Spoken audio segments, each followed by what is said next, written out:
رحم الله من قرأ الفاتح. بسم الله الرحمن الرحيم.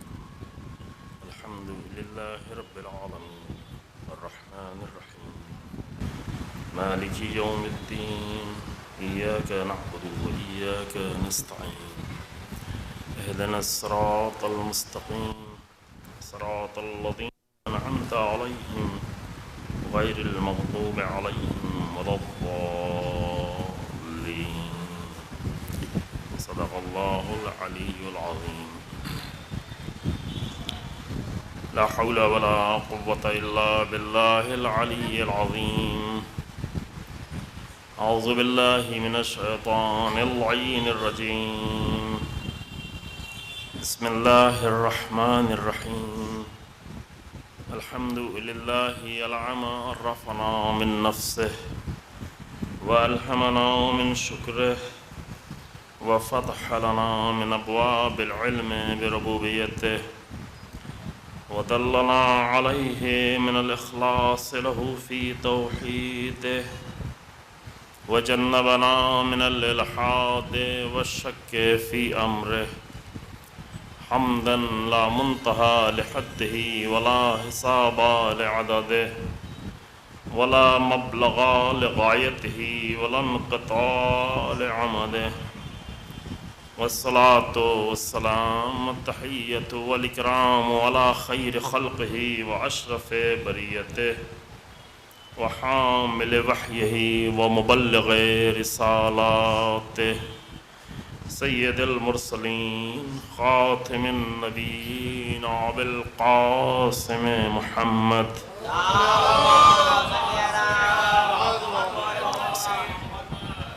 ثم الصلاة والسلام على أهل بيته الطيبين الأطهرين المعصومين المنتجبين ولعنة الله على أعدائهم أعداء الله أجمعين. أما بعد فقد قال الحسين بن علي عليهما الصلاة والسلام ألا ترون إلى الحق لا يعمل به وأن الباطل لا يتناهى عنه ويرغب المؤمن في لقاء ربه صلى الله عليه وسلم محمد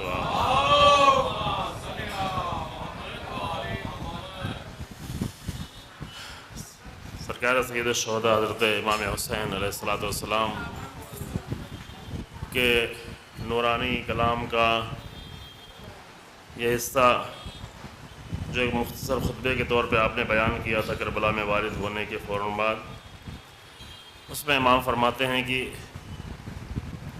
اس آخری حصے میں تقریباً الا ترون الی الحق لا یعمل بہ، کیا تم دیکھتے نہیں حق کی طرف کہ اس پر عمل نہیں ہو رہا ہے، عمل نہیں کیا جا رہا ہے، وَإِلَى الْبَاطِلِ لَا يُتَنَاهَى عَنْهُ، اور باطل کی طرف کہ جس سے روکا نہیں جا رہا ہے.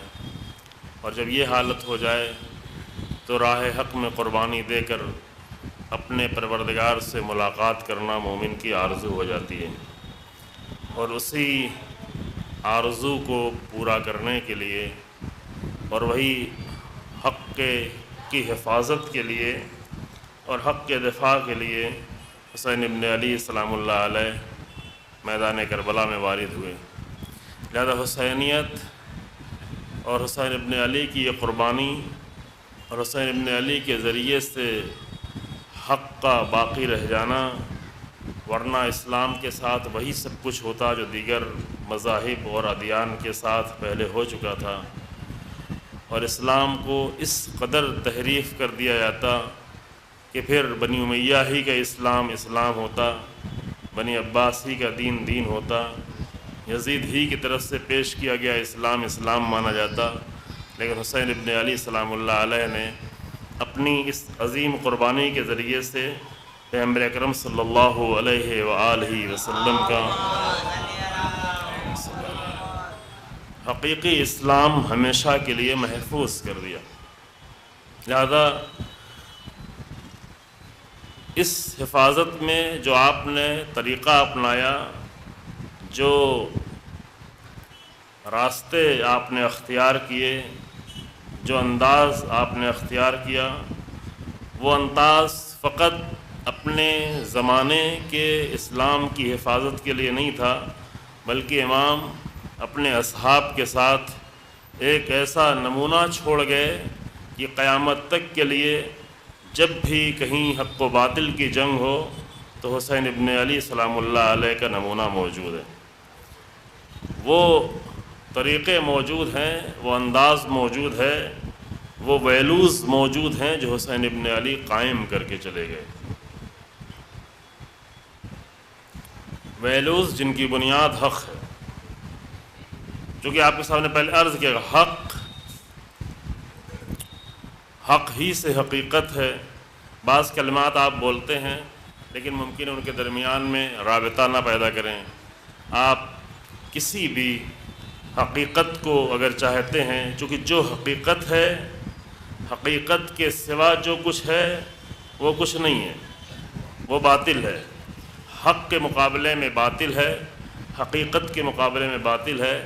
یوں ہے، ممکن ہے کہ انسان ایسی چیزیں ڈھونڈ رہا ہو، ایسی چیزیں تلاش کر رہا ہو کہ جو حقیقت نہ ہو، اور وہ اسے دھوکہ دے کر حقیقت کی شکل بنا کر پیش کیا جا رہا ہو، یعنی ہو اندر سے باطل لیکن اسے حق کا لباس پہنایا گیا ہو، حق کا چہرہ بنایا گیا ہو۔ اور یہ تاریخ میں ہوتا رہا ہے کہ جس کے نتیجے میں بہت سارے لوگ دھوکہ کھاتے رہے اور غیر حقیقت کو حقیقت سمجھتے رہے۔ لہذا حقیقت کو حاصل کرنے کے لیے تحقیق کی جاتی ہے۔ تحقیق بھی اسی حق سے بنا ہوا ہے۔ تحقیق کے لیے آپ جو جملہ استعمال کرتے ہیں وہ ریسرچ ہے، لیکن اب انگلش میں جب جائیں گے تو وہاں الفاظ کے درمیان میں کوئی ایسا رابطہ نہیں ہوتا۔ حقیقت کے لیے ریئلٹی استعمال ہوگا، حق کے لیے رائٹ استعمال ہوگا یا ٹروتھ استعمال ہوگا، تحقیق کے لیے ریسرچ استعمال ہوگا۔ ان الفاظ کے درمیان میں کوئی ایک رابطہ نہیں ہے، معنی کے میں پھر رابطہ ہو جائے گا، لیکن عربی میں ایسا نہیں ہے۔ عربی میں سب کچھ ایک ہی لفظ سے بنا ہوا ہے۔ جو تحقیق، حق کی تلاش میں جو کسی حقیقت تک پہنچ گیا تو اس پہنچنے والے کو محق کہتے ہیں۔ جس نے کوشش کی، جس طرح جو کوشش کی، اس کو کہتے ہیں تحقیق۔ تحقیق یعنی حق کے پا لینے کی کوشش، حق کے حاصل کر لینے کی کوشش۔ فلسفہ ایک علم ہے، فلسفے کے علم کا اصلی موضوع یہ ہے کہ اس کے ذریعے سے حق ڈھونڈ لیا جائے، حق تلاش کر لیا جائے، یعنی ہر چیز میں کیوں کا سوال پیدا کرنا کہ یہ کیوں ہے، تاکہ اس کیوں کے نتیجے میں حق تک پہنچ جایا جائے۔ تو چاہے تحقیق ہو، چاہے حقیقت ہو، چاہے حق ہو، چاہے محقق ہو جو تحقیق کرنے والا ہے، اور اس سے ملتے جلتے اور بہت سارے کلمات ہیں جو استعمال ہوتے ہیں، جو سب ایک لفظ ہے، ایک روٹ ورڈ ہے، ایک سے ملا جلا ہے، اور ان سب کا نتیجہ یہ ہے کہ انسان کو حقیقت تک پہنچا دیا ہے۔ حقیقت تک پہنچانے کے لیے علوم وجود میں آئے، بہت سارے علوم وجود میں آئے۔ مثلا لاجک کا علم اس لیے آیا تاکہ حقیقت تک پہنچنے کے جو راستے ہیں وہ صحیح راستے طے کیے جائیں، آرگومنٹ میں غلطی نہ کی جائے، مغالطہ نہ کیا جائے، دھوکے بازی نہیں کی جائے، تاکہ انسان جب نتیجے پہ پہنچے تو اسے اس حق لگے لیکن حق نہ ہو۔ اس لیے لاجک کا علم، لاجک اس کو ہم منطق کہتے ہیں، ایک بڑا علم ہے، اہم علم ہے۔ ارسطو نے اس کے لیے بہت زیادہ خدمات انجام کی تھی، اسلامی منطق اور بھی زیادہ عظیم الشان ہو گئی۔ اس میں حق تک پہنچنے کے لیے جو آرگومنٹس کی جاتے ہیں، آرگومنٹس کے صحیح طریقے بتائے گئے، کس طرح دلیل دی جائے تاکہ انسان صحیح حق تک پہنچے، تاکہ اس کی دلیل صحیح ہو۔ جب دلیل صحیح ہوگی تو نتیجہ بھی حق ہوگا۔ اگر دلیل ہی باطل ہے تو نتیجہ بھی باطل ہوگا، اور ممکن ہے انسان سمجھ بھی نہ پائے کہ اس کو پڑھایا جاتا ہے منطق میں کہ وہ طریقے کیا ہیں۔ مثلا وہ بھی طریقے بتائے جاتے ہیں کہ وہ ایسے غلط مغالطے والے، مغالطہ غلط سے بنا ہوا ہے، ایسے مغالطے کے طریقے کیا ہیں کہ جہاں پر انسان دلیل دے رہا ہو، دلیل صحیح بھی نہ ہو لیکن لوگوں کو صحیح لگے۔ نتیجہ کیا لینا ہوتا ہے؟ نتیجہ یہ ہوتا ہے کہ ایک ایسی جگہ انسان کو پہنچائے کہ جو اسے جو حق نہ ہو لیکن اسے حق لگے. یہ کام باقاعدہ اس علم میں پڑھایا جاتا ہے، لیکن پڑھایا اس لیے جاتا ہے تاکہ اگر کوئی تمہارے ساتھ ایسا کر رہا ہو تو پہچان لو کہ تمہیں دھوکہ دیا جا رہا ہے. اس لیے نہیں پڑھایا جاتا کہ تم بھی یہی کام کرنا شروع کر دو. علم منطق میں اس لیے نہیں پڑھایا جاتا. علم منطق یہ عام طور سے کالجز میں یونیورسٹیز میں بہت کم لوگ لاجک پڑھنے کے لیے جاتے ہیں، لیکن ہمارے یہاں حوزوں میں بہت زیادہ لازمی طور پر یہ واجب علم کے طور پر پڑھائی جاتی ہے. اب تعجب یہ ہوتا ہے کہ حوزوں میں پڑھے ہوئے لوگ کبھی کبھی آ کر بجائے یہ کہ صحیح دلیل پیش کے مغالطہ کرنے لگتے ہیں، اور اس مغالطے کے نتیجے میں عوام بیچاری جو حق نہیں ہے اسے حق سمجھنے لگتی ہے. ان کو پڑھایا اس لیے گیا تھا کہ اگر کوئی مغالطہ کرے تو تم مغالطے سے بچانا اپنے آپ کو، اسے بھی بچانا. لیکن اس پڑھنے کے نتیجے میں وہ خود بھی آ کر مغالطہ کرنا شروع کرتے ہیں. مغالطہ یعنی بھئی غلط طریقے اپنانا دلیل دینے میں تاکہ لوگوں کو ناحق حق نظر آنے لگے. فلسفہ اس لیے پڑھایا جاتا ہے کہ فلسفے کے ذریعے سے حقیقت تک انسان پہنچ جائے. اصل فلسفے کی بنیاد یہی ہے، لاجک کی بنیاد یہی ہے. بہت سارے مذہب کے لوگ فلسفے اور لاجک کے انکار اسی لیے کرتے ہیں کیونکہ وہ ان کے دین میں حق باتیں باقی نہیں رہ گئی ہیں.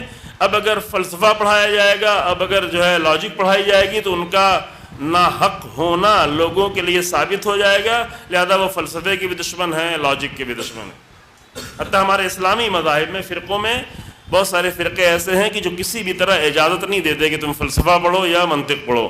کیوں؟ اس لیے کہ فلسفہ منطق کے ذریعے سے، فلسفے کے ذریعے سے حق تک پہنچنا ہے، منطق کے ذریعے سے حق تک پہنچنے کے راستے کو صحیح کرنا ہے کہ یہاں کوئی گڑبڑ نہ ہو جائے کہ حق میں پہنچنے کے بعد پھر وہاں مشکل میں پڑ جائیں. تو یہ انسان کے لیے لازمی ترین مسئلہ ہے. معاف کیجئے میں نے تھوڑی سی وضاحت کی، اگر آپ کے زیادہ کام کی نہ ہو تو مجھے واپس کر دیجیے گا، کوئی اتنا بڑا مسئلہ نہیں ہے. لیکن یہ جاننے کے لیے عزیزوں کہ انسان کو جو چیز چاہیے ہے، جو انسان کی اصلی ضرورت ہے زندگی کی، وہ ہے حق. اور حق ہی ہے جو انسان کے لیے منفعت بخش ہے.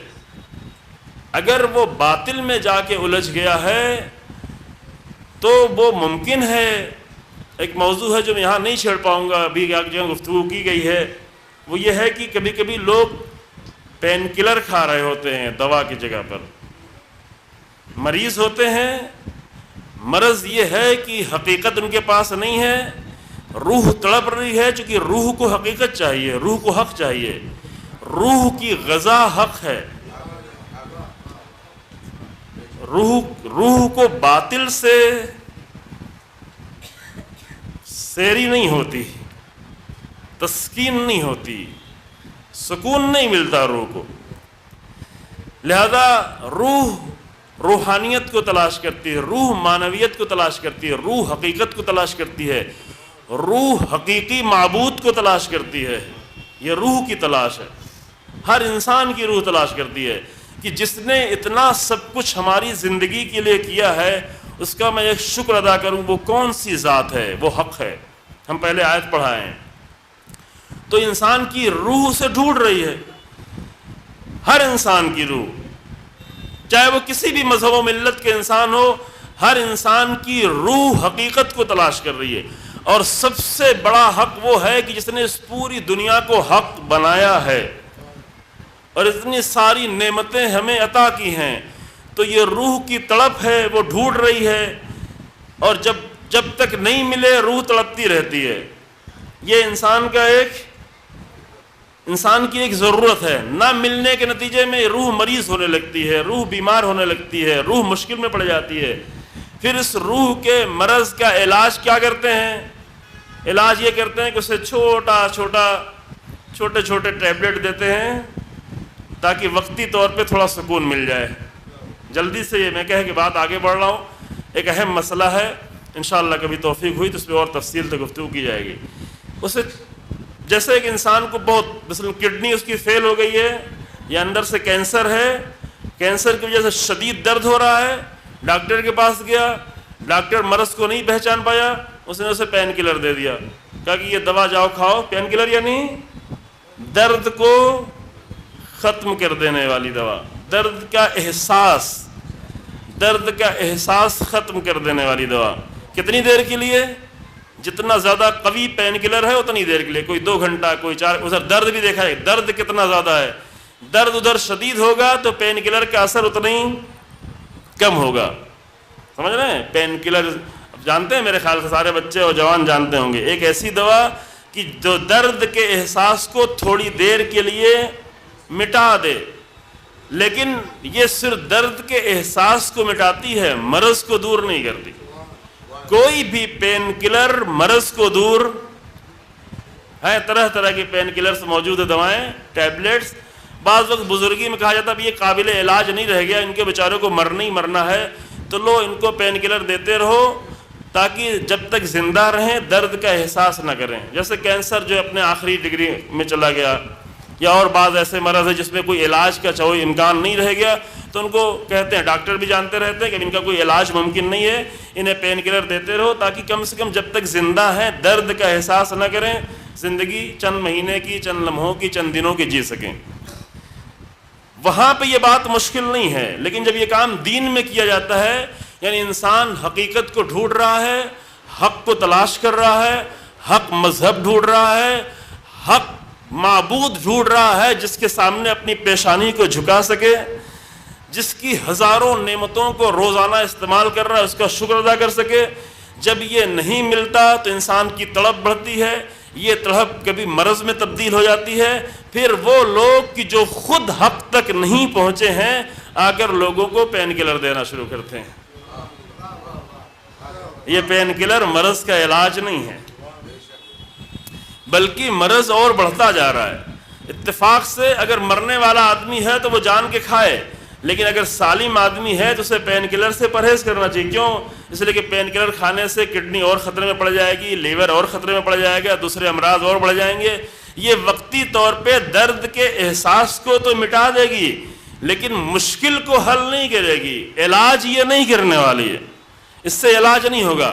ہم کبھی کبھی یہی کرتے ہیں، چونکہ دل میں تڑپ ہے، جائیں حق کی طرف جائیں، حق کو ڈھونڈیں، حق کے سامنے اپنے آپ کو پیش کریں، حق کی بارگاہ میں حاضر ہوں، حق سے رابطہ پیدا کریں۔ اس طلب کے نتیجے میں کبھی گزرتے گزرتے کوئی مسجد چوم کے چلا جاتا ہے، کہ مسجد چومنے سے مشکل حل ہو گئی، کہا نہیں یہ پین کلر ہے، تھوڑا سا سکون مل جاتا ہے۔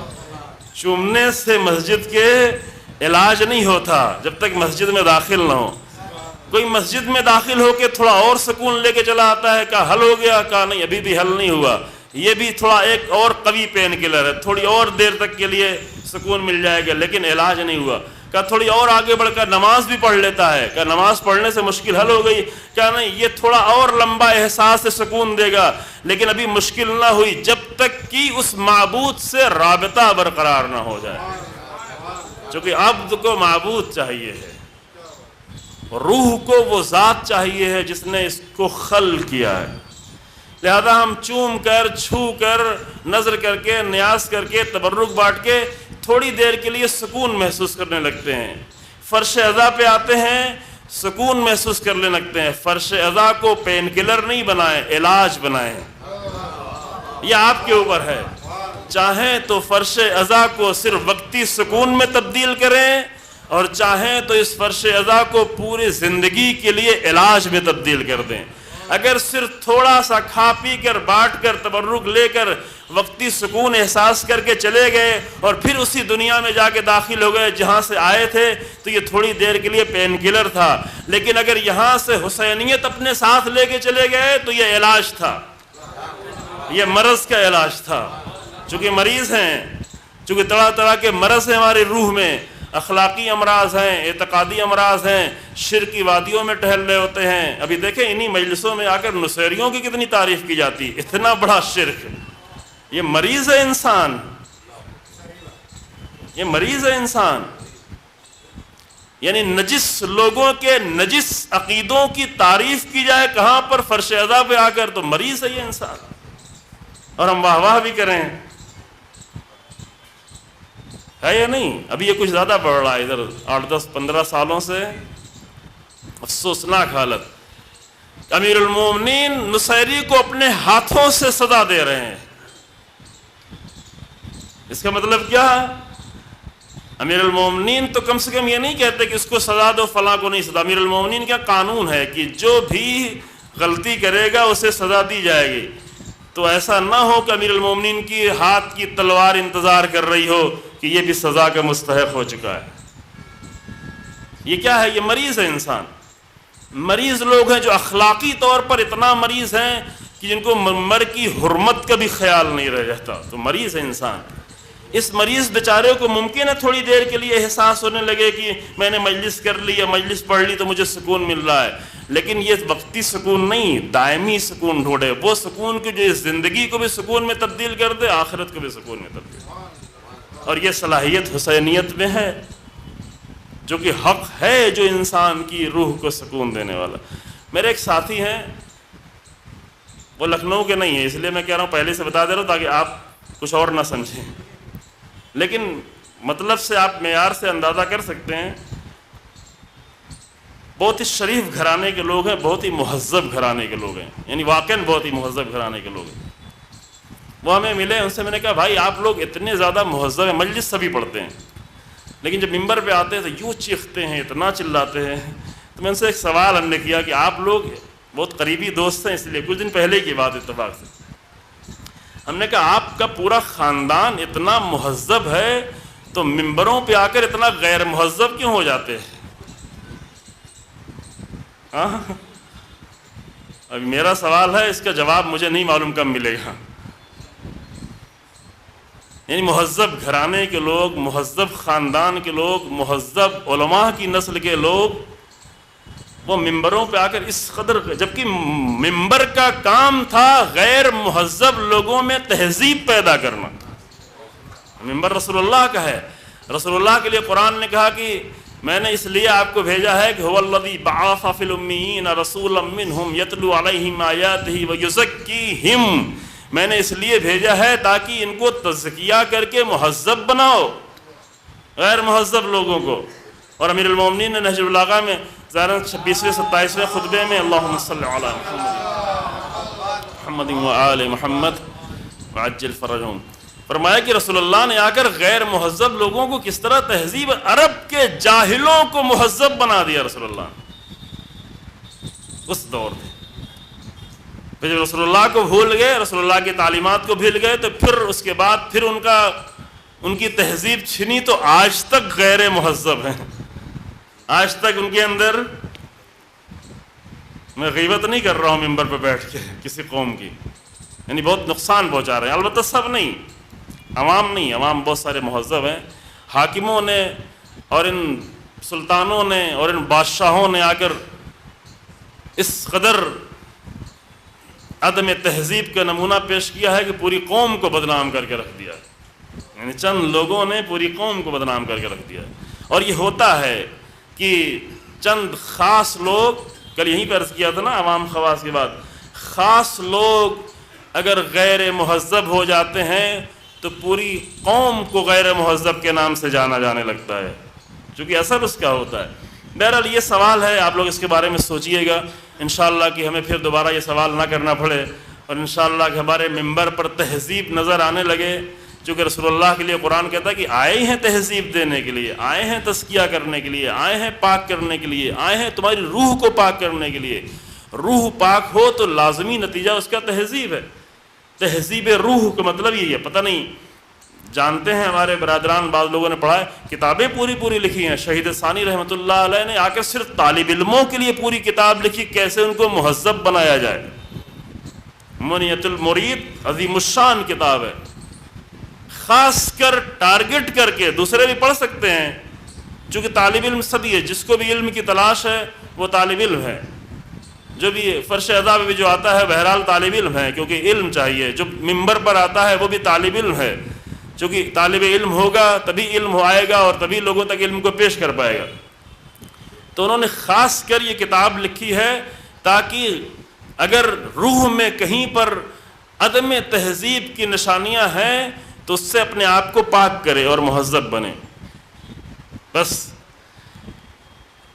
حق کا کام بھی یہی ہے کہ جب انسان حقیقت تک پہنچتا چلا جاتا ہے تو اس کے اندر تہذیب پیدا ہوتی چلی جاتی ہے۔ میں اتنی گفتگو یہ نہیں کرنا چاہتا، بالکل یہ ارادہ نہیں تھا، لیکن یہ بات آئی اور آپ کے سامنے پیش کی۔ میں کل عرض یہ کر رہا تھا کہ جب پہلا مرحلہ حل ہو گیا اور حق کو پہچان لیا تو دوسرا فوراً مرحلہ فوراً یہ شروع ہوتا ہے، بیچ میں کوئی فاصلہ اگر ہوا تو خطرہ ہے۔ حق کو پہچاننے کے بعد فوراً تسلیم ہونا، جو اس بیچ میں اگر تھوڑی سی رکاوٹ پیدا کی کہ بعد میں ہو جائیں گے، رک کے ہو جائیں گے، ایک شب انتظار کر لیں، تو ممکن ہے ایک ہی شب میں کوئی عمر سعد بن جائے۔ تسلیم ہونا ہے، تسلیم ہونا ہے۔ اتفاق سے عدم تسلیم کا پہچان کے بعد، حق کے پہچاننے کے بعد عدم تسلیم کا ایک بڑا نمونہ عمر سعد ہے۔ عمر سعد کے لشکر میں ایسے بہت سارے لوگ موجود ہیں، سب نہیں، ایسے لوگ موجود ہیں جو ابھی اچھی طریقے سے حق کو پہچانتے ہی نہیں، لہذا انہوں نے پہلا ہی مرحلہ طے نہیں کیا تھا، یعنی حق کو پہچاننے کا۔ جو کہ پہچانے تو حق کے سامنے تسلیم ہو، تو حق کے سامنے سرنڈر ہوں، تو حق کے سامنے سبمیشن کا اظہار کریں۔ کیوں؟ مسلمان تو تھے وہ، لیکن مسلمان بھی دو طرح کا ہوتا ہے، ایک رسمی مسلمان ہوتا ہے، ایک واقعی مسلمان ہوتا ہے۔ ایک بحث اور بھی شہید مطہری نے کی ہے، کچھ لوگ ہیں جو فطری مسلمان ہیں، رسمی مسلمان نہیں ہیں، بس تین طرح کے لوگ ہو گئے، یعنی یوں قسم کریں، ایک رسمی مسلمان، صرف رسمی مسلمان، یعنی جو مسلمان گھرانے میں پیدا ہوا، نام اس کا مسلمانوں جیسا ہے، مسلمان لوگوں کے درمیان میں رہتا ہے، یہ ہے رسمی مسلمان، جو صرف رسمی مسلمان۔ ایک ہے فطری مسلمان۔ فطری مسلمان کی تعریف یہ ہے کہ جس کے سامنے جتنا حق آتا چلا جائے اتنا ہی تسلیم ہوتا چلا جائے۔ کیوں؟ اس لیے کہ اسلام کے معنی ہی یہ ہے کہ تسلیم ہو جانا۔ اب مجھے دلیل کے طور پہ کہنا پڑے گا جملہ کہ امیر المومنین حضرت علی بن ابی طالب علیہ الصلوۃ والسلام فرماتے ہیں اسلام کی تعریف کا، میں ایسی تعریف کر کے جاتا ہوں کہ میرے اس سے بہتر کوئی تعریف نہیں ہوگی۔ کیا فرمایا؟ پہلا جملہ الاسلام هو التسلیم، پہلا ہی مرحلہ، بعد والے مرحلے وہ ابھی بحث کی ضرورت نہیں ہے۔ الاسلام هو التسلیم، تسلیم کس کے لیے؟ اس کے لیے کہ جس کو اللہ نے قرآن میں معیار قرار دیا۔ معیار کیا ہے؟ والوزن یومئذ الحق، معیار حق ہے۔ تو تسلیم کس کے سامنے ہونا ہے؟ اگر رسول اللہ کے سامنے تسلیم ہو رہے ہیں تو حق کے سامنے تسلیم ہو رہے ہیں، اگر توحید کے سامنے تسلیم ہو رہے ہیں تو توحید حق ہے، حق کے سامنے تسلیم ہو رہے ہیں، اگر رسالت کے سامنے تسلیم ہو رہے ہیں تو رسالت حق ہے، حق کے سامنے۔ رسالت کیوں اہم ہے؟ کیونکہ حق ہے۔ اگر ولایت کے سامنے تسلیم ہو رہے ہیں تو ولایت حق ہے، حق کے سامنے تسلیم ہو رہے ہیں۔ ولایت کیوں اہم ہے؟ اس لیے کہ حق ہے، معیار حق ہے ہر جگہ۔ اگر کسی فرد کے سامنے تسلیم ہو رہے ہیں تو اس لیے کہ وہ حق ہے، اگر حق نہیں ہے تو ہمارا تسلیم ہونا باطل ہے، کیونکہ باطل کے سامنے تسلیم ہو گئے۔ عجیب ہے، قرآن کی آیت عجیب ہے، فرمایا کہ یوم لا ینفع مال ولا بنون الا من اتى اللہ بقلب سلیم، وہ دن کی جب کوئی بھی چیز فائدہ نہ پہنچائے گی، نہ مال، نہ اولاد، نہ جو کچھ بھی تم نے اکٹھا کیا ہے وہ کوئی بھی فائدہ پہنچانے والا نہیں ہے۔ فائدہ یہ پہنچائے گا کہ انسان قلب سلیم کے ساتھ پروردگار کی بارگاہ میں حاضر ہو۔ قلب سلیم کی تفسیر یہ کہ اللہ، پھر سے سنیں، اللہ من اتی اللہ بقلب سلیم، صرف ایک چیز انسان کو فائدہ پہنچائے گی کہ انسان قلب سلیم کے ساتھ پروردگار کی بارگاہ میں حاضر ہو۔ قلب سلیم کا معنی کیا کیا گیا؟ کہ قلب سلیم وہ ہے کہ جو سالم قلب ہے، اور سالم قلب وہ ہے کہ جو ہمیشہ حق کے سامنے تسلیم ہوتا رہے۔ یہ سب ایک کلمہ ہے، سلام، تسلیم، اسلام، یہ بھی وہی سین لام میم ہے کہ اسی میں صلح ہے، اسی میں سلامتی ہے، اسی میں تسلیم ہونا ہے، اسی میں حق کے سامنے تسلیم ہونا ہے۔ کہا کہ کوئی بھی چیز، جو کچھ بھی تم نے کیا ہوا ہے، یہ کوئی فائدہ پہنچانے والی نہیں ہے۔ فائدہ یہ پہنچائے کہ انسان سلیم قلب کے ساتھ آئے، جس کے اندر تسلیم ہونے کی صلاحیت ہو۔ کس کے سامنے تسلیم ہو رہا ہو؟ حق کے سامنے، یعنی کتنا حق آیا اور اس کے سامنے ہم کتنے تسلیم ہوئے۔ خوب اہم مسئلہ، یعنی کم سے کم انسان یہ ارادہ کر لے کہ جب اس کے سامنے حق آئے گا تو تسلیم ہو جائے۔ تسلیم کیوں نہیں ہوتا؟ یا انا کی بنیاد پہ تسلیم نہیں ہوتا؟ کل ایک بحث کر چکے تھوڑا سا، اس میں یہ بات نہیں کی تھی۔ کچھ لوگ منفعت کی وجہ سے تسلیم نہیں ہوتے کہ میرا نقصان ہو جائے گا، کچھ لوگ جانتے ہیں حق ہے لیکن تسلیم نہیں ہوتے کیونکہ میں بڑا ہوں، میں تسلیم ہو جاؤں۔ یعنی انسان سمجھ رہا ہے کہ میرے بیٹے کی بات صحیح ہے لیکن پھر بھی انکار جھڑک دیتا ہے، کہتا دور بھاگ جا۔ استاد سمجھ رہا ہے کہ میرے شاگرد کی بات صحیح ہے پھر بھی ڈانٹ دیتا ہے، کیوں؟ یہ انا ہے جو حق کے سامنے تسلیم نہیں ہونے دے رہی، انا۔ فرعون سمجھ رہا ہے کہ موسیٰ کی بات صحیح ہے لیکن موسیٰ کے سامنے تسلیم ہوں گے تو میری حکومت کا کیا ہوگا؟ تاریخ کے نمونے بھرے پڑے ہیں، تاریخ کے بہت نمونے ہیں۔ میں عمر سعد کا نام اس لیے لے رہا ہوں کہ کربلا کا واقعہ بیان ہو رہا ہے۔ کربلا وہ ہے کہ جس کو عمر سعد کو جناب زینب نے مخاطب ہو کے کہا کہ عمر سعد تو جانتا ہے یہ میرا ماں جایا ہے۔ یعنی کیا؟ یعنی عمر سعد جانتا تھا، عمر سعد کو حسین ابن علی کی معرفت تھی۔ اگر ایک انسان معرفت کا پہلا مرحلہ طے نہ کرے تو یہ بھی اپنے اوپر ظلم کر رہا ہے، حق پر بھی ظلم کر رہا ہے۔ لیکن وہ جو معرفت حاصل کر کے تسلیم نہ ہو، اس کا جرم اور سنگین ہوتا چلا جائے گا۔ کربلا میں حسین ابن علی ظہر عاشور مقتل میں کھڑے ہو کے نماز کیوں پڑھ رہے ہیں؟ اس لیے پڑھ رہے ہیں کہ وہ لوگ جو ابھی تک دھوکے میں ہوں وہ سمجھ لیں کہ حسین ابن علی کون ہے، تاکہ پہلا مرحلہ طے کر لیں۔ عمر سعد بھی یہ نہیں چاہتا کہ یہ نماز مقتل میں ہو، کیوں؟ اس لیے کہ جن کو ہم دھوکہ دے کے لائے ہیں کہیں وہ میرے دھوکے سے باہر نہ نکل جائیں، کہیں حق کو پہچان نہ لیں۔ انہوں نماز پڑھنے سے ان کو کیا دشمنی تھی؟ نماز پڑھنے سے دشمنی نہیں تھی، لیکن مقتل میں نماز پڑھنے سے دشمنی تھی، لوگوں کے سامنے نماز پڑھنے سے دشمنی تھی۔ حسین ابن علی کی بندگی نہیں دیکھ سکتے تھے، اہل حق کی بندگی نہیں دیکھ سکتے تھے۔ لہذا ہوا، نام تاریخ میں موجود ہیں، جن لوگوں نے جس وقت پہچانا، بعض لوگوں نے جلدی پہچانا، بعض لوگوں نے دیر میں پہچانا۔ حر نے پہلے پہچان لیا، صبح عاشور آ گیا، کوئی اور بھی پہلے آ گیا، کوئی بات تک آیا۔ حتیٰ بعض نام تاریخ میں ایسے ہیں کہ جو آخری استغاثے پہ آئے لیکن آ گئے تو قبول ہے، دیر میں پہنچانا، غلطی کر گئے۔ لیکن مثلا دو بھائی ہیں جن کا نام ایک ساتھ تاریخ میں موجود ہے، سعد ابن حرس، بعض لوگوں نے سعد ابن حارث بھی لکھا ہے، اور اس کا بھائی ابو الحتوف۔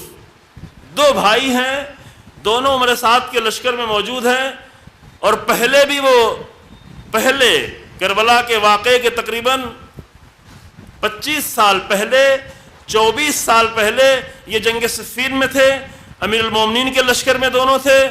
بعد میں دھوکہ کھا گئے خوارج کے ہاتھوں، کیونکہ امیر المومنین کے قول کی زبانی کہ امیر المومنین نے فرمایا کہ خوارج نے آ کے نعرہ بلند کیا کہ ان الحکم الا للہ، حکم کوئی نہیں ہے سوائے اللہ کے۔ امیر المومنین نے جواب میں فرمایا کہ کلمۃ الحق ویراد بہا الباطل، بات تو حق کہہ رہے ہیں لیکن مراد ان کی باطل ہے۔ یہ ہوتا ہے، یہ امیر المومنین کے یہ جملہ یاد رہے عزیزو کہ کبھی کبھی باتیں ممکن ہے حق کی جائیں لیکن مراد باطل لی جائے۔ بعض وقت خاص کر بعض شاعر دو طرح کے شعر، دو پہلو شعر کہتے ہیں، مومن اس سے حق سمجھتے ہیں اور ملنگ و نصیری اس سے کچھ اور سمجھ رہے ہوتے ہیں۔ تو دو پہلو شعر نہ کہیں، ایسا شعر کہیں کہ مومنوں کو صرف اچھا لگے، نصیریوں کو اچھا نہ لگے۔ جو ایسا شعر کہا جائے گا تو کہا جائے گا کہ یہ مریض ہوتا ہے بیچارہ۔ کلمۃ الحق یراد بہا الباطل، کلمہ تو صحیح ہے، شعر تو صحیح ہے، لیکن پڑھنے والے کی بھی مراد باطل ہے اور دھوکہ کھانے والے کی بھی مراد بھی باطل ہے۔ یہ ہوتا ہے۔ یہ خوارج کو امیر المومنین کہہ کے گئے تھے کہ یہ بات تو صحیح کہہ رہے ہیں، جو قرآن کی آیت پڑھ رہے تھے کہ حکم فقط اللہ کا ہے، حکومت فقط اللہ کی ہے، ولایت فقط اللہ کی ہے، اور ہم کسی کا حکم نہیں مانیں گے، نہ کسی کو حکم مانیں گے، صرف ہم اللہ کا حکم اور اللہ کی حکم مانیں گے۔ یہ قرآن کی آیت پڑھ رہے تھے، لیکن ان کی مراد کیا تھی؟ مراد یہ تھی کہ اللہ کی حکمیت کا نام لے کر امیر المومنین کے حکم کا بھی انکار کر رہے تھے۔ امیر المومنین کا انکار کر رہے تھے، جبکہ امیر المومنین کا انکار کرنا اللہ کا انکار کرنا، کیوں؟ اس لیے کہ اللہ کے نمائندے ہیں، وہ اپنی بات پیش ہی نہیں کر سکتے۔ ولایت کی بحث ہم پہلے کر چکے ہیں، وہ اپنی بات پیش ہی نہیں کرتے، یعنی پیش کر ہی نہیں سکتے، لوگ چاہیں بھی تب بھی نہیں پیش کریں گے، کیونکہ جو اللہ والے ہوتے ہیں وہ کبھی اپنی بات نہیں پیش کر سکتے۔ رسول اللہ اپنی بات پیش ہی نہیں کر سکتے، ما ينطق عن الهوى، اپنی بات اپنی طرف سے کچھ کلام ہی نہیں کر سکتے، جو بھی کلام کریں گے وہ وحی الہی کے سائے میں سانچے میں ڈھلا ہوا کلام ہوگا، امیر المومنین کلام نہیں کر سکتے۔ لہذا انہوں نے آ کر آیت کے ذریعے سے امیر المومنین کا انکار کرنا شروع کیا کہ ہم حکم اللہ کا مانیں گے۔ آپ نے اگر کسی کو حکم بنایا کہ پہلے امیر المومنین بنانے کو تیار بھی نہیں تھے، لیکن انہی لوگوں نے مجبور کیا تھا کہ ابو موسیٰ اشعری کو بنائیں۔ امیر المومنین کہہ رہے تھے نہیں، ابو موسیٰ اشعری سمجھدار آدمی نہیں ہے، بے بصیرت آدمی ہے، نہیں سمجھتا، حق و باطل کو نہیں سمجھتا۔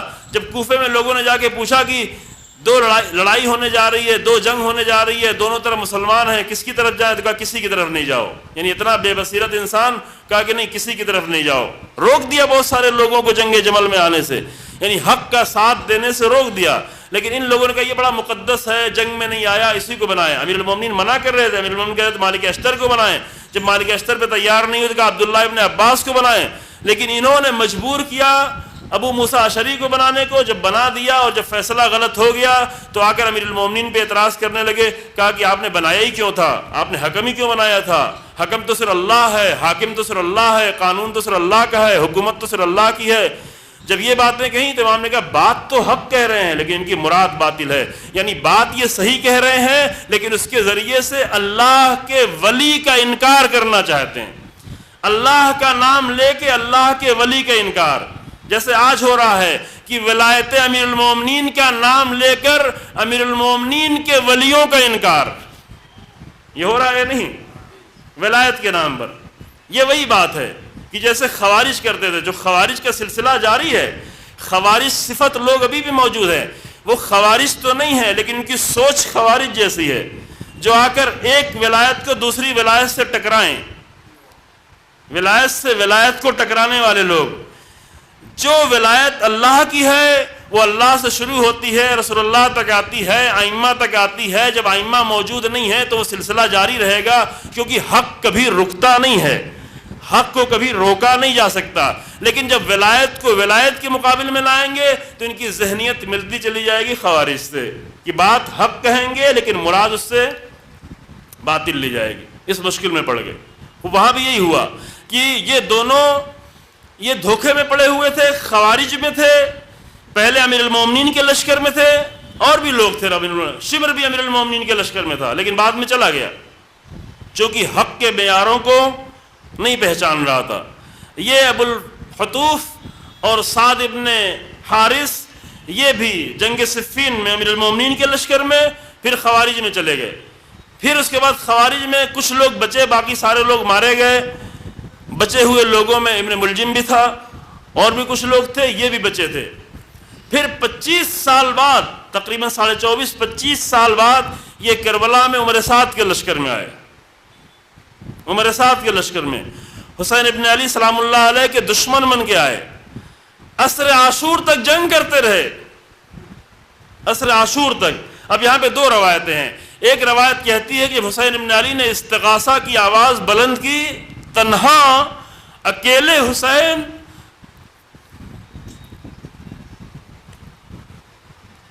اللہ اکبر، جب حسین ابن علی نے استغاثہ کی آواز بلند کی اور بالکل تنہا تھے تو چند ریئیکشن ہوا ہے، کچھ خیمے میں ہوا ہے۔ سید سجاد باہر نکل آئے تھے لیکن اس آواز کو سن کر عمرو بن سعد اور ابو الحطوف یہ عمر سعد کے لشکر سے نکلے اور نکل کے چیخنے لگے کہ تمہیں کیا ہو گیا ہے؟ رسول اللہ کا نواسا عمر سعد کے مقابلے میں استغاثے کی آواز بلند کر رہا ہے، اکیلا ہے، تم اسے قتل کرنا چاہتے ہو۔ اور چند لمحوں میں عمر سعد کے لشکر سے نکل کر جنگ کرنے لگے اور شہید ہو گئے چند لمحوں میں. اتنی دیر میں حق کو پہچانا، لیکن جب پہچانا تو تسلیم ہو گئے. اصل نقطہ یہ ہے عزیزو، آپ کی خدمت میں یہ عرض کرنا چاہ رہا تھا، یہ نقطہ عرض کرنا چاہ رہا، جیسے انسان کو حق معلوم ہو، اگر انسان نے اپنی یہ تربیت نہیں کی ہے کہ حق آتے ہی تسلیم ہو جائے گا، تو کبھی نہ کبھی اسے چھوٹا سا عمر سعد بننا پڑے گا. اتنا بڑا عمر سعد نہیں بن پائے گا، لیکن کہیں نہ کہیں چھوٹا سا عمر سعد بننا پڑے گا. اور اگر حق کے سامنے تسلیم ہونے کی تربیت کر لی ہے تو کسی نہ کسی مرحلے میں وہ بھی چھوٹا سا حر بن جائے گا. وہ وقت آئے گا کہ جب اسے حر بننے کا موقع مل جائے گا اور وہ حر بن جائے گا. بس حق کے سامنے تسلیم ہونا.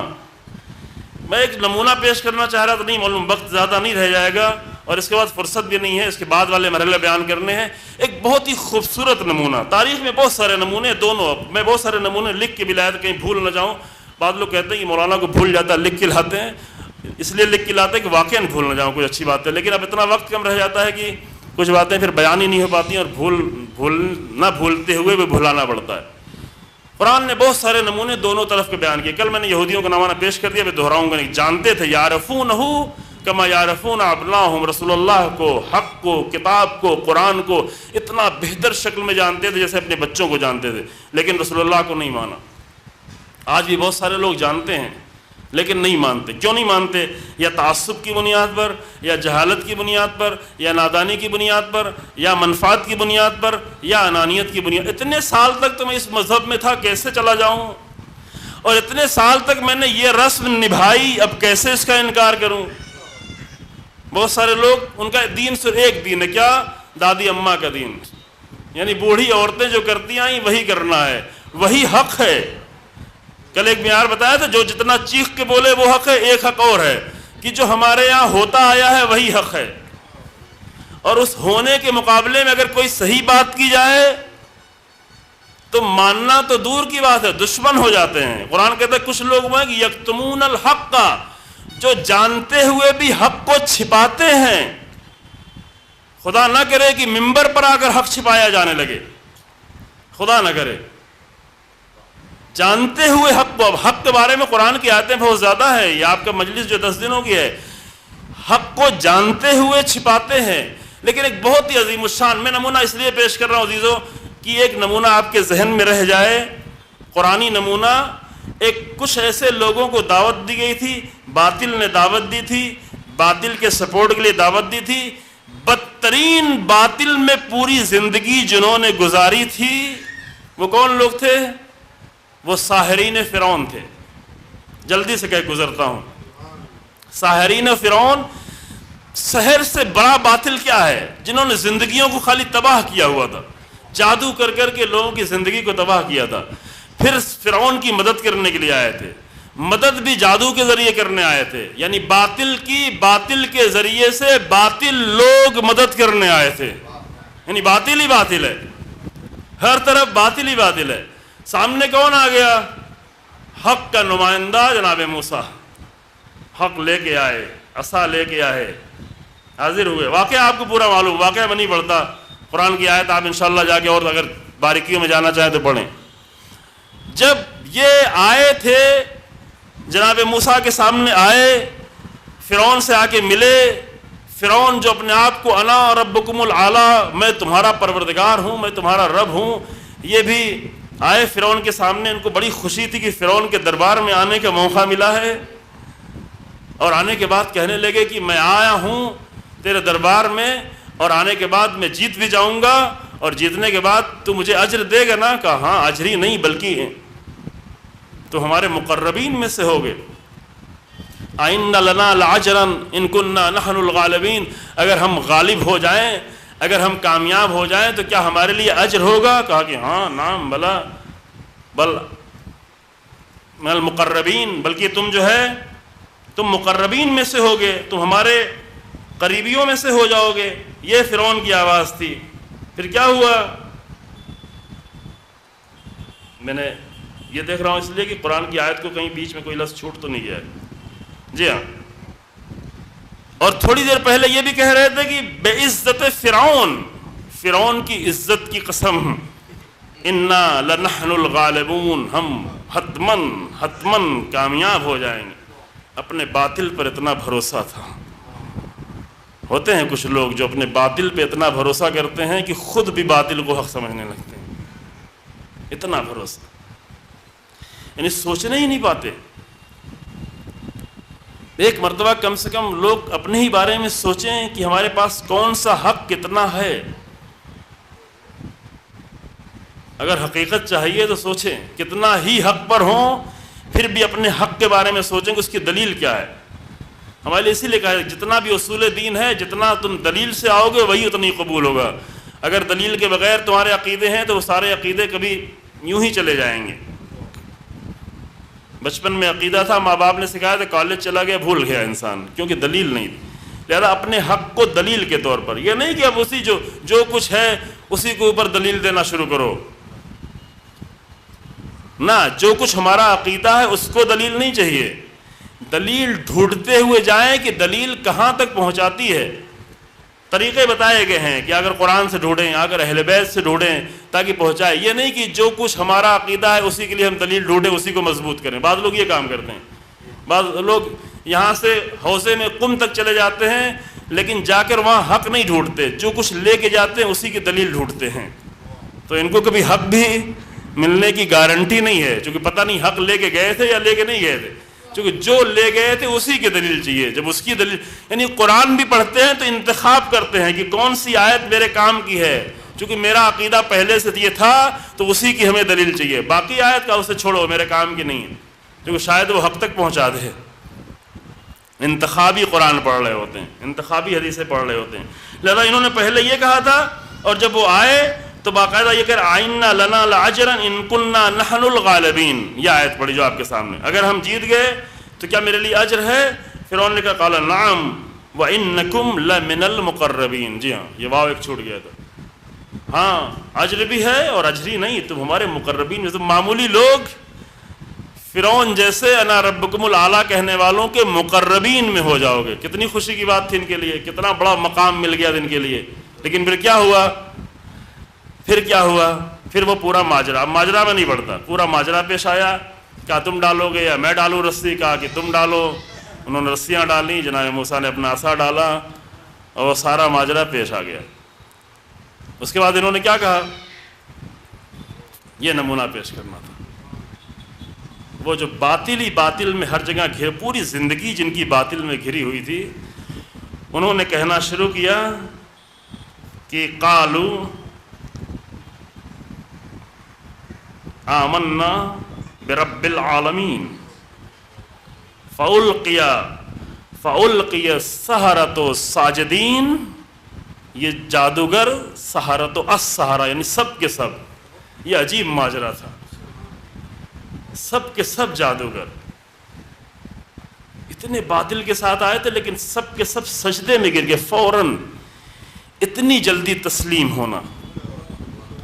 جو آشنا ہی نہیں تھے، جن کو عالمین کے رب سے آشنا ہی نہیں کیا گیا تھا، فقط جادو کے عالم میں زندگی گزارتے تھے. فألقی السحرۃ ساجدین. سارے جادوگر سجدے میں گر گئے اور گر کر کہنے لگے کہ آمنتم، قالوا آمنا برب العالمین. ہم ایمان لائے عالمین کے رب پر، جو اس پوری کائنات کا رب ہے. رب یعنی جو مسلسل ہماری زندگی کو چلا رہا ہے. رب یعنی وہ نہیں جو ہمارا خالق ہے. خالق تو اس نے خالق خلق کیا، لیکن خلق کرنے کے بعد جو مسلسل ہماری تربیت کر رہا ہے، رب سے تربیت بھی ہے، رب سے ربوبیت بھی ہے، رب سے پالنا بھی ہے، رب سے تدبیر.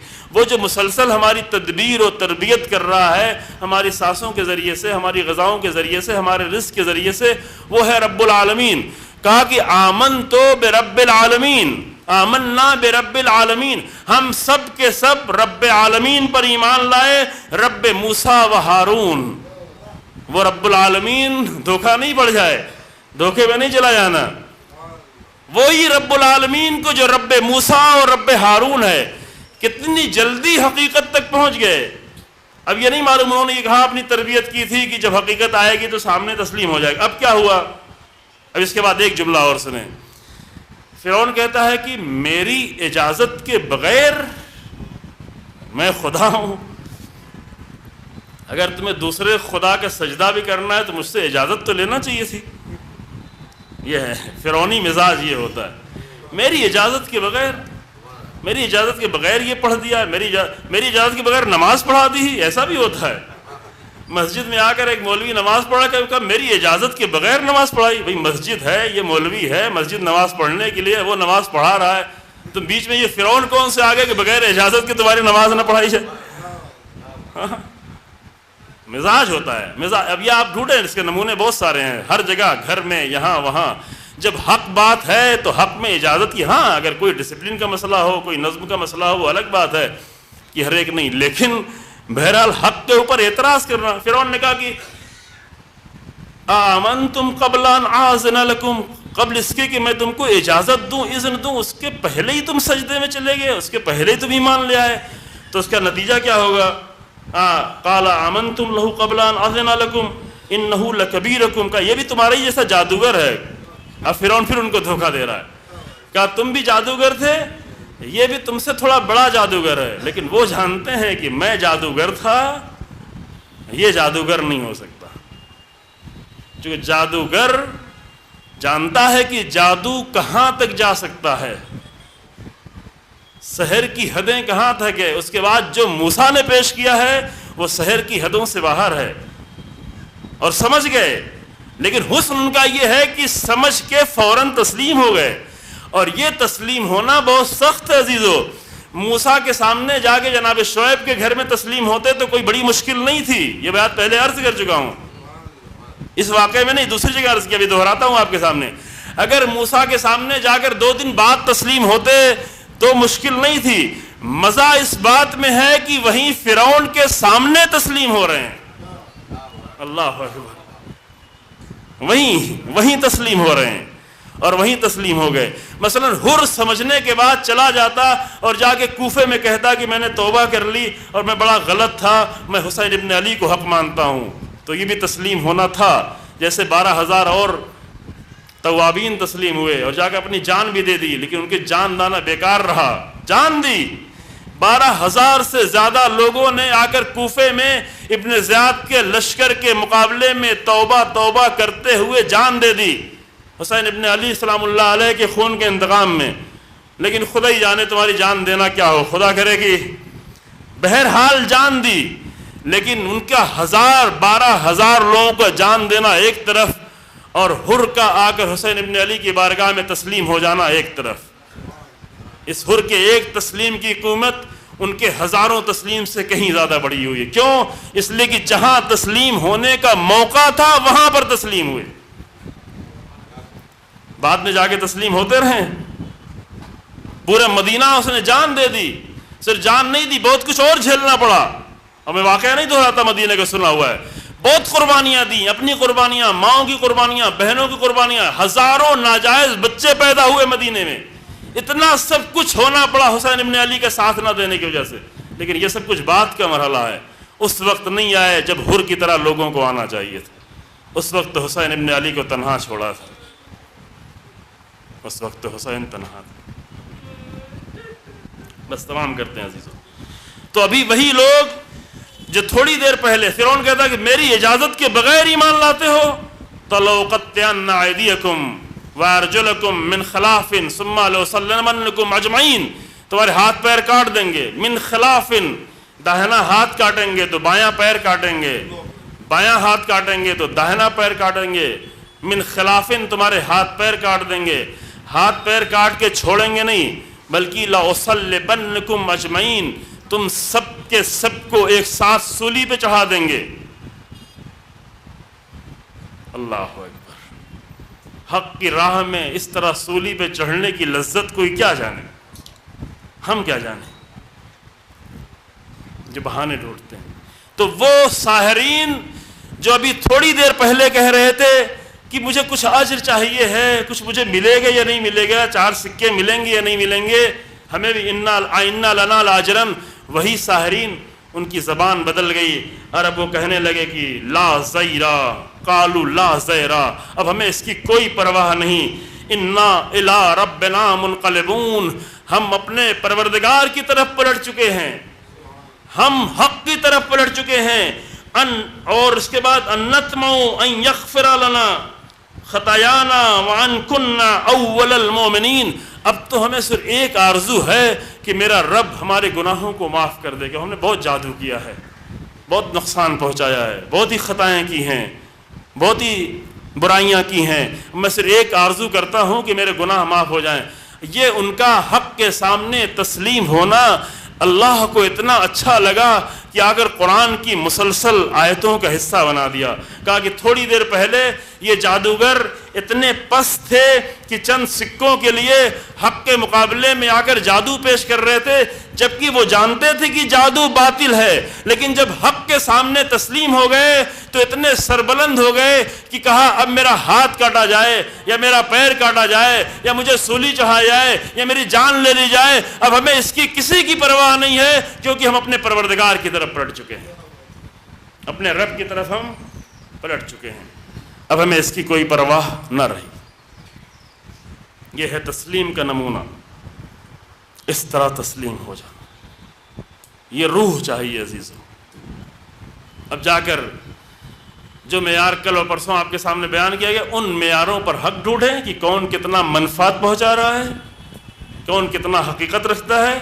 اس حقیقت کے سمجھنے کے بعد نہ مجھے اپنی انا چاہیے، نہ ہمیں اپنی منفعت چاہیے، نہ ہمیں اپنے آباء و اجداد کا دین چاہیے، ہمیں صرف حق چاہیے۔ اور اگر حق سامنے آ گیا تو کیا ساحرین کی طرح تسلیم ہو سکتے ہیں، کیا حر کی طرح تسلیم ہو سکتے ہیں؟ حر کا تسلیم ہونا اس لیے بہت حسین ہے کہ تسلیم ہونے کے بعد فوراً جان کا دینا، اس کا بھی تسلیم، ساحروں کا تسلیم ہونا فوراً جان کا دینا ہے۔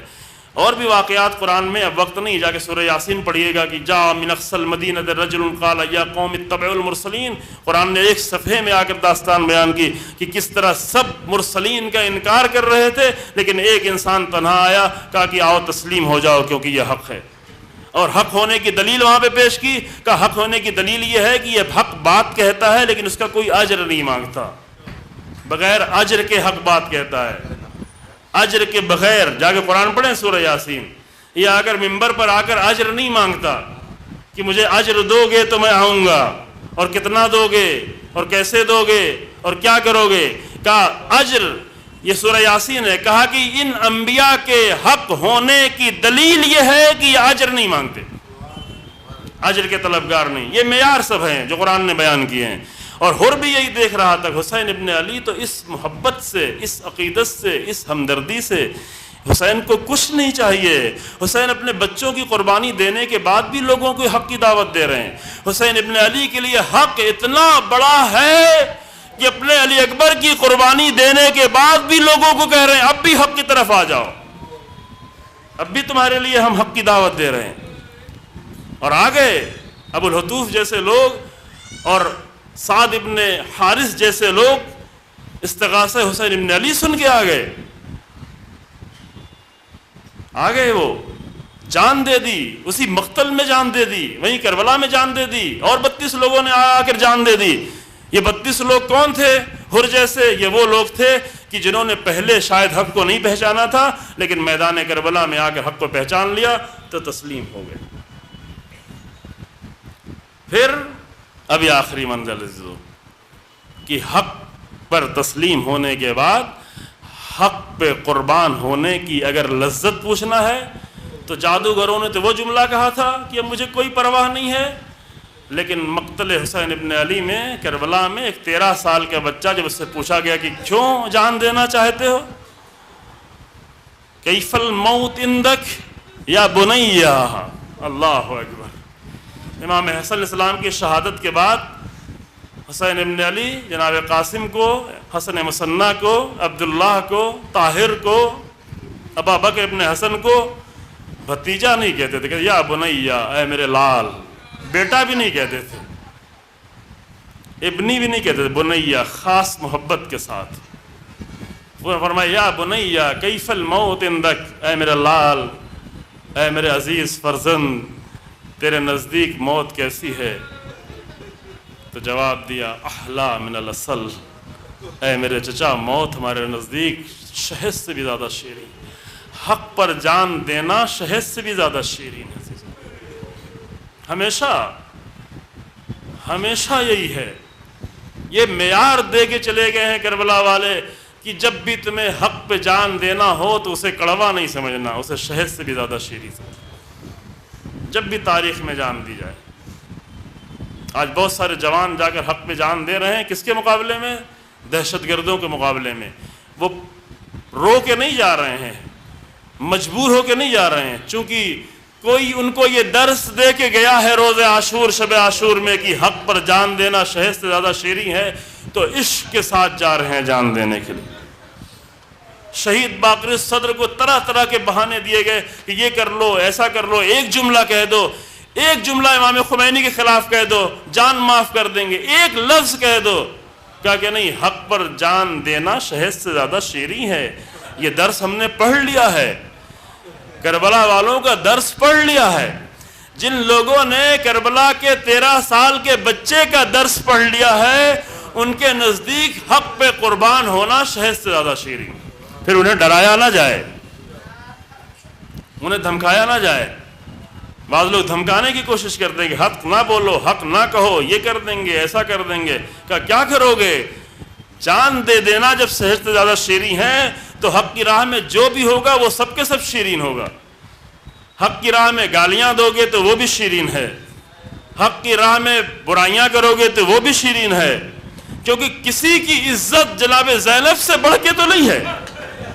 اگر جناب زینب حق کے لیے اپنے سر کی چادر دے جا سکتی ہے تو ہم کیا دیں گے؟ اور ہم کیا دے ہی سکتے ہیں؟ ہمارے پاس ہے کیا جو دے سکتے ہیں؟ ہم جیسے پست لوگوں اور معمولی لوگوں کے پاس ہے کیا جو دے سکتے ہیں؟ تو اگر حق کی راہ پر کوئی آ گیا ہے تو اسے ڈرانے اور دھمکانے کی ضرورت نہیں ہے، کیونکہ اس کے نزدیک حق کا بولنا بھی، حق پہ رہنا بھی، حق پہ کچھ سننا بھی، حق پہ جان دینا بھی، یہ سب کے سب شہد سے زیادہ شیرین ہے، کیونکہ ایک 13 سال کا بچہ اسے درس دے کے گیا ہے۔ کربلا والے کا درس یہ ہے۔ حسین ابن علی تو محضر شہادت سنا رہے تھے، کہہ رہے تھے جاؤ سب چلے جاؤ۔ جب کوئی جانے کو تیار نہیں ہوا، کہا تو ٹھیک ہے، یہاں پہ رہو گے تو سب کو جان دینا ہے، سب کو شہید ہونا ہے۔ حبیب تم بھی کل نہیں رہو گے، عباس تم بھی تو نہیں رہو گے۔ یہ سارے مقتل کے ساری لفظیں نہیں ہیں، لیکن امام نے ایک جملے میں سب کو کہہ دیا کہ کل سب کو شہادت ہے، کل سب کی شہادت ہے۔ اس مقتل میں جو بھی باقی رہ جائے گا ان کو سب کو کل شہادت کا نمونہ پیش کرنا ہے۔ یہ چونکہ 13 سال کے بچہ تھا، لہذا اس شک میں پڑا تھا کہ کہیں ایسا نہ ہو کہ لوگ جوان ہیں اور جنگ ہے اور جنگوں میں جوان لوگ جایا کرتے ہیں، میں کہیں 13 سال کی وجہ سے پیچھے نہ رہ جاؤں، لہذا میں کل تک کا انتظار نہیں کر سکتا، مجھے آج ہی معلوم ہونا ہے کہ میں راہ حق پہ قربانی دے پاؤں گا یا نہیں دے پاؤں گا۔ لہذا وہیں پہ فوراً پوچھا کیفل، اے میرے چچا، وہ چچا جو اب باپ جیسا ہے اور زندگی بھر رہا ہے۔ امام نے وہاں پہ جواب دیا، ہاں بیٹا، تمہارا بھی کل مقتل میں تمہاری بھی قربانی ہے، تمہیں بھی اپنی شہادت پیش کرنی ہے۔ اب تو جناب قاسم کو فقط انتظار ہے کہ کل کی صبح کیسے آئے، کل کا دن کیسے آئے۔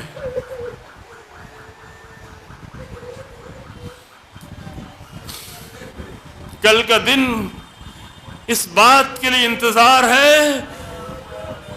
کہ حسین ابن علی کی راہ پر قربانی کیسے دی جائے، جو حسین حق ہے اور حسین حق کے نمائندے ہیں، حسین حق کو بچانے کے لیے قربانی دے رہے ہیں۔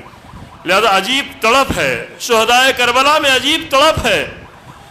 شب عاشور میں مذاق کر رہے ہیں، کہا کیا کر رہے ہو؟